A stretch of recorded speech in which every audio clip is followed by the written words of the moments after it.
My father was a crow. He used to fly over Utah tribes with Navajo. From the mesas to the mountains, he told me to go, go, go. And he would fly around and he would tell me how.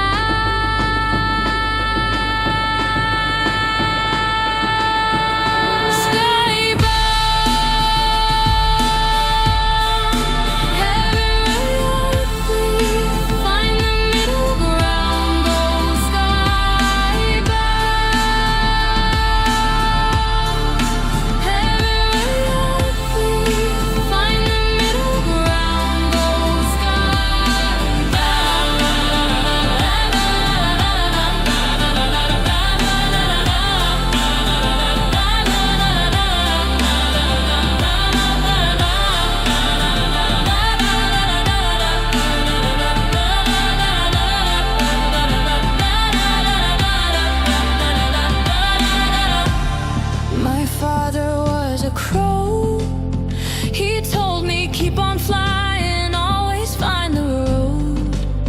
He said in this world you gotta keep on moving, keep on grooving, 'cause it's going down, down.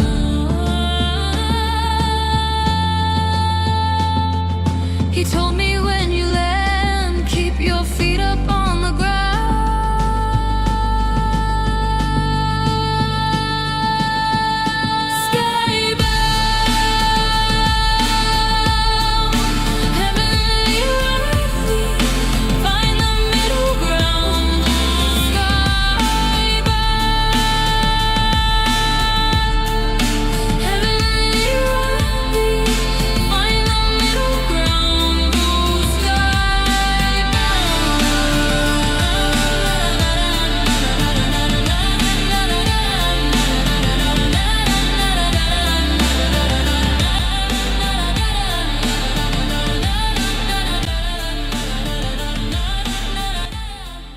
Now I'm gonna pan the camera around because this place, hold on to the seat of your pants.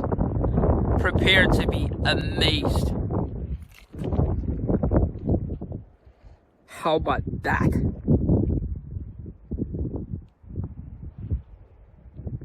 What? What? Are you seriously kidding me? Look at how amazing this is. So territorially, Schaefer Trailers around the corner. This is the next stop we're gonna stop at. This is the place where they filmed the Marlboro cigarettes commercial. Schaefer Trailers around the corner there. That's Canyonlands National Park. All of this on the other side over there, like where you see the sort of whitish line going like this, that's the White Rim Trail of Canyonlands National Park. On this side, on the bottom, there's a Potash Road that goes to Thelma and Louise Point from the Schaefer Trail, eventually to Moab. This over here is chunks and corners of the Dead Horse State Park.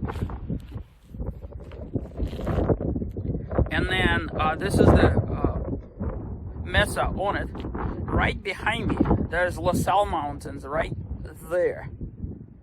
And sort of like on the bottom of LaSalle Mountains, that's when you see the lighter colors. That would be the Pritchett Canyon, the Amasa Canyon, and all this other stuff. And then if you peer like right between this and, oops, the other way, this and that, sort of like in there, that's the Chicken Corners, all that stuff. And way off in the distance, that mountain range over there is over by Monticello and the Needles District Canyonlands National Park. If this was a clear day, if this wasn't blowing, right from this very spot, you could see Needles spires at the Needles District. But unfortunately, it's blowing like crazy. We'll take this as a small victory. I hope at some point in the future I will come back here and do this a proper justice in terms of filming. But this is like cool. Mind you, there's nobody else here, which makes this so much more special, because this, right? Like, this is like going to the Grand Canyon, minus the bazillion people in there. Now, I do want in the future to hike basically somewhere from there around that, following all of this, and then sort of like following behind me, and then where my mom is, and further out, and then around, because last time we've hiked all of the dead horse up until about there. So there's still tons of vantage points to see and appreciate and all this stuff. It's a fairly easy hike, because you see, like, it's all flat out here.